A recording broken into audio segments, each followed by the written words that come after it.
I was on my way up to the Northwoods a while back, and I stopped at a little town park near Lake Vermilion to stretch my legs.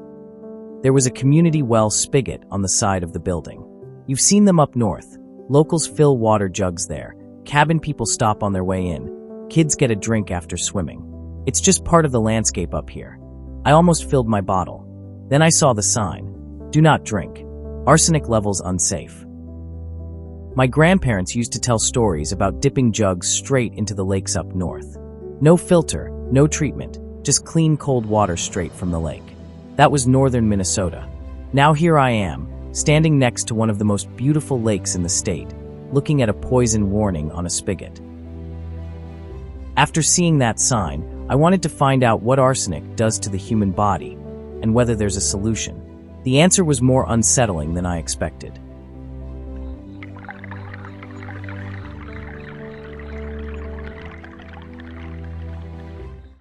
Before we get into what arsenic actually does, it's worth understanding why this debate is so hard.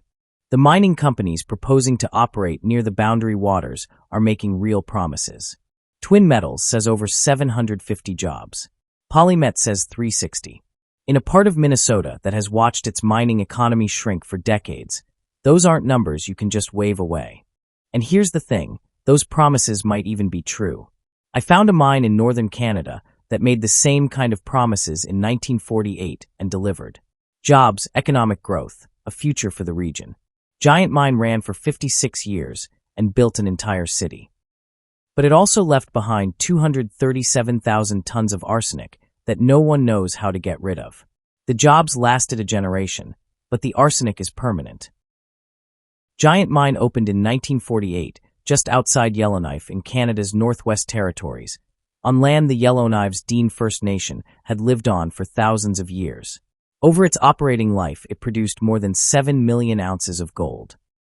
Now, the ore that held that gold contained arsenopyrite. That's the same sulfide mineral found in the deposits near the boundary waters. Extracting the gold required roasting the ore at high temperatures. That process releases arsenic trioxide as a byproduct, a colorless, odorless powder that could kill a man with less than a teaspoon. In the mine's early years, that dust was released straight through a smokestack and dispersed by wind. Let's talk about what that actually meant on the ground. It settled on the land, the snow, the lakes, and the streams the Yellowknife's Dean depended on for drinking water. Now here are some numbers I want you to hold on to. Baker Creek, which runs directly through the mine site, measured arsenic concentrations between 230 and 980 micrograms per liter. Nearby lakes reached nearly 5,000 micrograms per liter.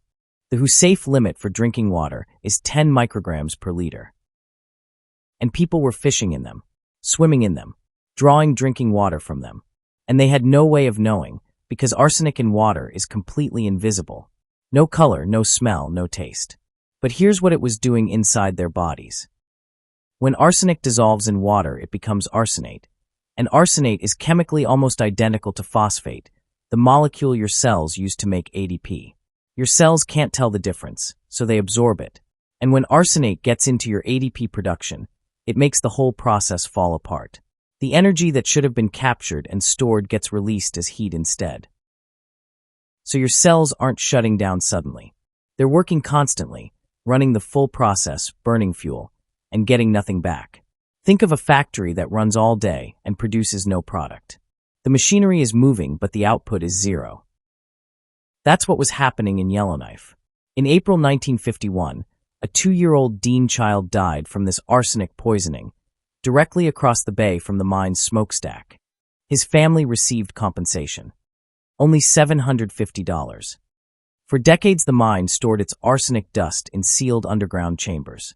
The mine's owner went bankrupt in 1999. The mine continued under government supervision until it fully closed in 2004, leaving 237,000 tons of arsenic trioxide in chambers between 80 and 250 feet below the surface, with no funded plan to deal with it. Think about that number. 237,000 tons.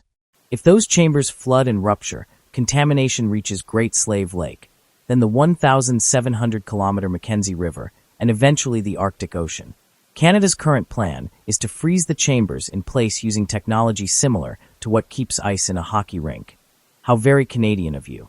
The 2022 cost estimate for that approach was $4.38 billion, and it is considered a temporary measure, potentially lasting a century, until better technology exists, which it currently does not.